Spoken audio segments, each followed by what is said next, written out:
For more than 20 years, CTV has captured the moments that matter in our community. From our studios in St. Clair, you're watching Focus with Paul Dingeman. Welcome to another edition of the Focus program. Glad to have you along. It is the end of August and the beginning of September already. It's just amazing how fast this year is going, but I think we all want to see 2021 out of the way as quick as possible. So joining us now as our first guest is Dr. H. Lee Bacheldor, the Chief Medical Officer of Ascension River District Hospital. Welcome to the program, sir. Well, thank you, Paul. Nice to see you. Nice to see you. A couple of things we wanted to get you in here to talk about. One is COVID, obviously. You've got your mask right next to you there. I've got mine in my pocket, and we are distanced pretty well here. A little more. Yeah, a little more. Okay. But also there's a flu clinic coming up at the September 17th, I think it is, on a Thursday. Correct. And talk to me about all the above. So this is the Rotary Flu Clinic, and we have done this for a number of years. I can't remember how many years we've done it off, but a number, long before I became involved in Rotary. And it's a joint venture between Rotary and East China Township, for adults only, not for kids, but they sponsor it and they cover the cost of the flu shot, so it's free to participants. Wow. We used to do it on Saturday mornings along with the health clinic, but because of the coronavirus pandemic, we're really kind of trying to limit exposure of people. So we're going to do it from 2 in the afternoon till 7 in the evening on Thursday the 17th. Residents of St. Clair and also of East China Township are welcome to come.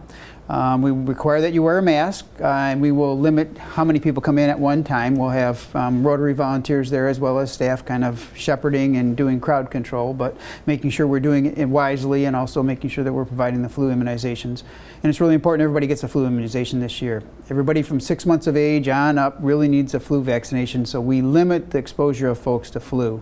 We don't know what's going to happen with the coronavirus. We don't know if there's going to be a second wave. We all anticipate that happening. We're not certain if it's going to happen, but we want to make sure that we get kind of enough people away from the flu, so we're not going to try and differentiate what's flu, what's coronavirus. So the world is scared. The world has never seen anything like this since 1918. Yeah. With the pandemic itself, but the importance of battling and preparing from the general flu is still there, even though the pandemic is there, right? Correct? Right, and the flu kills as many people, probably more, every year. So we really want to make sure that we protect ourselves against the flu and protect ourselves against the coronavirus as well. So wearing a mask, making sure you're out when you're out, wearing a mask, making sure you're social distancing, making sure that you wash your hands frequently, use sanitizer, all those things. Contrary to what, there's a lot of information out there. Some of it's good, some of it's bad, some of it's inappropriate. But those are the things that we know right now that are going to limit our ability to get exposed to the coronavirus. You brought along a slide, and that is on our bulletin board too. And so it's residents of East China Township, residents of St. Clair. They are eligible to come to River District Hospital into the lobby there. Thursday, September the 17th, 2 to 7 p.m. Is there any cost to it to the individual? No cost. Oh, that's the cost is borne by Rotary and East China Township. They share in the cost. So, yeah. Okay. And I don't have to be worried about standing in line very long because you've got it set up that people will move along pretty good. Hopefully we'll keep everybody social distance and we have enough time so we can get people in, get them out, and move them along and keep them separated. Okay. Everybody has to wear a mask. Okay, now, anything else going on at Ascension River District Hospital that we should be aware of? No, we're getting back to speed. Business is up to where we were. We're kind of at 90% of what we were doing before the pandemic hit. Surgeries are back on track. We're screening folks. We're doing the testing Monday, Wednesday, and Friday mornings. We have staff out there doing testing, and we're doing, before people come in for surgery, we require that they have a negative test. When should I be tested? If I don't feel good, or is there parameters there? Well, only if you have symptoms, or if you've been in close contact with someone who has coronavirus. So to go and just get tested is really not worthwhile. Okay. You could be negative today and then positive tomorrow. So it's really only if you're going to have a procedure where we think there's going to be what we call aerosol generating procedure, where you're going to coughing or expectorating or the potential for that. And if you've exposed you're someone who is, in close contact with someone who has been found to be positive, or you've been notified that they were positive, or if you got symptoms. And the symptoms we used to say were like a cough, a fever, Right. body aches, the flu type symptoms, but also now, and flu never really had kind of gastrointestinal symptoms, diarrhea associated with it, but now we're finding that people with coronavirus can have some gastrointestinal symptoms too. So diarrhea is along with fever, body aches, cough, those type of things too. So just be aware, and as you've said many times, be aware of yourself, be aware of your body, what's happening with your body, how you feel, and don't fool around with it. Right. Act on it. Right. Act on it. Contact, if you think you have it, contact your doctor. Don't just show up at the office, because obviously if you have it and you walk into the office, you're going to expose a whole host of other people plus healthcare workers to it. So we're going to be, actually down at River District, we're going to be setting up a respiratory care clinic in the near future here. So if you think you have either the flu or the coronavirus, you can go there and get tested. We'll have staff that has the appropriate personal protective equipment available, and they can test you, rapid test for flu, and then we can also do the coronavirus testing. We have coronavirus testing. We have there is a limitation on the rapid tests. Abbott has kind of limited what they're giving out now, and a lot of it's going down to the southern states, so we have a little shortage of that. But through Ascension, we have a machine that we can test, and we get results back in 24 hours. Wow. So much faster than the state used to do, much faster than some of the other places are doing, so it's a plus.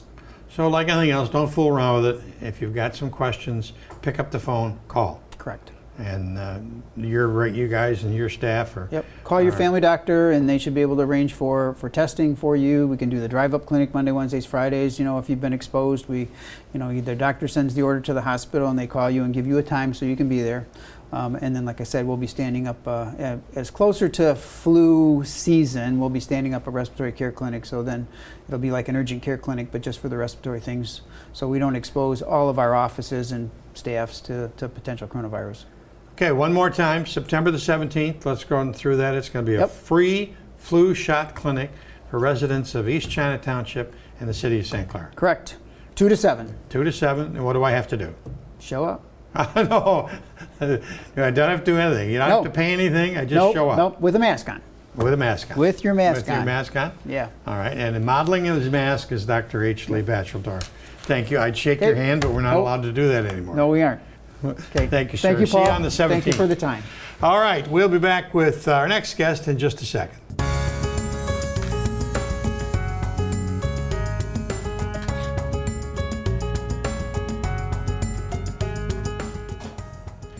Well, COVID-19 keeps going along. We're in the beginning part of September already, and we've got a special guest by the name of Denise Brooks. Welcome back to the Focus Set. Nice to see you. It's good to be here. You're the executive director of the wonderful, wonderful Blue Water YMCA, which has been going through a very interesting summer.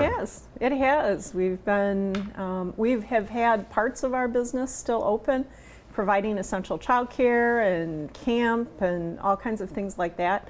We've been doing a lot of food distribution, so every couple of weeks food distribution. So we just had one yesterday. We've been doing blood drives and things like that. But the exciting, in virtual classes, so we're using Zoom a lot to offer classes, some outdoor classes. But the exciting part is we open on the 14th.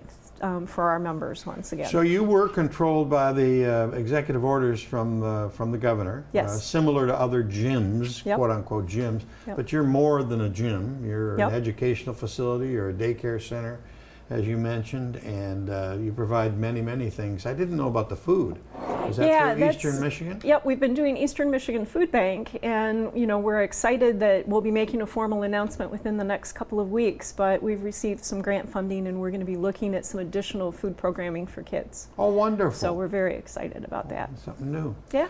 But financially, this must have been a real shock to you, the system of the operation of the Blue Water YMCA. It's been a challenge. I mean, the principal part, while we are so many things, a child care center, we do chronic disease management, things like that, at the core, we are a membership organization that provides a lot of services, and about 60 to 65% of our revenue comes through either our membership or our program-related revenue. We've been very fortunate. A lot of our members have elected to stay with us, so either continuing to pay their membership as a contribution during this time so we can do things like the food banks and stuff, or they have put their membership on hold with the intention, hopefully in the next couple weeks, we'll see them rejoining us. Okay. I'm brand new to the community. I've never heard about Blue Water YMCA. Give me a thumbnail sketch of the building and why I should be a member. Wow, okay. It's a 60,000 foot state-of-the-art, 60,000 square foot state-of-the-art facility. We have a competition pool, we have a recreation pool with the slides and things, gyms, an aerobic studio, classrooms, and then a dedicated child care center. So we provide child care from infant all the way up, now on site through school age, through elementary. So for those families that are in a situation where they've got virtual learning, or then they're in a hybrid program and they need some additional support, maybe they want socialization in a small group, or they need support while they're at work, we're providing that care at the Y. And we actually have hired an educator to work with us, so we will have someone on site that will be able to help provide some additional support as well as our regular staff. Let's start with the pool. You have a lap pool and you have a really fun side pool for families and slides and stuff like that. There was a swim team. And so there's a high school swim team and the Otters swim team, which is our house swim team. For right now, the swim teams will not be practicing. Right now, when we're reopening, it's basically 18 and up. It will be lap pool time and Duffy Wellness Center time by reservation. So think reserving a bowling lane or a tea time or something like that. Same principle, because we have to control our capacity. Okay. So we're limited to one person per lane in the pool. We're limited to a specific number of people in our wellness center, and we need to be able to control that and frankly to track it. So if someone later were to discover they were symptomatic or had COVID, we can then notify people that might have been in the facility at the same time. So we're starting cautiously. We've worked with the health department kind of around this time because the schools are opening as well. Rather than kind of doing a big opening, we're focusing on the adults and working 2 or 3 weeks, and then as schools open and we see what happens in the community with COVID, we'll start phasing in additional services. You always had a lot of programs for seniors. Yes. They would come in, they would do exercise programs, they would do other things, socializing. Are we into that business again too? So we never left that business because we continued a lot of our senior programming in modified form via Zoom. So we actually have people that have been members of the Y for a long time that maybe are still with family in California or Florida or Texas that are Zooming in to see their friends and take class with them. Oh, good. Good. So that's unique. Kind of summer, sort of spring and summer, we had between 600 and 800 people registered for our Zoom classes. Wow. And literally from across the country. That's it's really been pretty remarkable. Cool. So that'll probably continue because not everybody's going to be comfortable coming back into that gym environment. Correct. You know, even though we've got a big building and it's spread out and we've done a lot of updates on our air handling and cleaning procedures, you know, if you're at risk, may not feel comfortable. So we're going to be continuing to use the Zoom platform and continuing to offer classes while we bring live classes back up inside this fall. Got a wonderful website, and Bruce will throw it up here for us. People can access it and get lots of answers or questions answered, right? Yeah, so we spent quite a bit of time looking at reopening information. So what's it going to look like? What information do you need? What are the safety precautions? And so you can just go to www.bluewaterymca.com and find out quite a bit about what we're doing right now. Okay. How else can people help? Write you a check, right? Well, we're always open for donations. We actually we had postponed our annual campaign because that was due to kick off just as everything shut down. So we are currently working over October and into November. We'll be doing some fundraising for our annual campaign. And those dollars fund things like the Live Strong at the YMCA program, which is a support program for cancer patients. The diabetes prevention program, certainly a huge critical issue in our community and across the country, especially as some of us have also gotten the COVID-15. Right. Looking at things like making swim lessons available to everybody, not just those people that can afford it. We've worked downriver with a couple of communities to bring safety around the water for free down here. Those are all types of things that are funded through contributions. Oh, okay. So a lot of we provide scholarships and financial assistance for our kids for camp and for school age care. So there's a lot of, and as we get into providing food as well, there's a lot of things that we're doing that are really outside of that sort of gym and swim that a lot of people think of. There was some news in the paper the other day about a woman by the name of Denise Brooks, that after 11 wonderful, joyful years, you're going to hang up your hat as executive director. Yeah, we're looking for some time to play. We're well, you should. That we can. You've really devoted so much of your life to this. It's been wonderful. It's been a very busy, particularly this year has been a very busy year. A tough decision to make, but there's never a good time, from a work perspective to make that decision.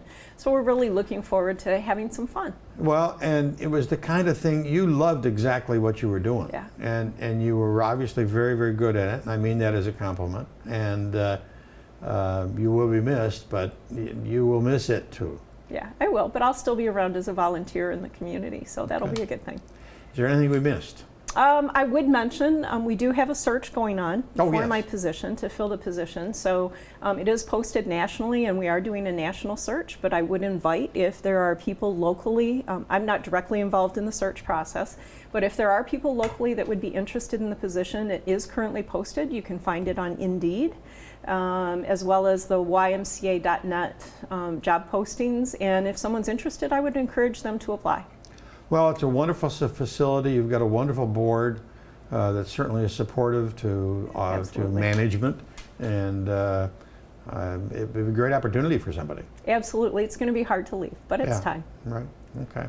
Denise Brooks is the lady's name, and she does a great job at the YMCA, and you should go up there and participate in one of the many, many wonderful programs that are available up there. That's about it for this edition of the Focus program. Thanks very much for tuning in. Till next time, I'm Paul Dingeman. See you soon. Thanks for watching Focus with Paul Dingeman. Focus is produced at the CTV Community Television Studios in St. Clair. For over 20 years, CTV has captured the moments that matter to our community.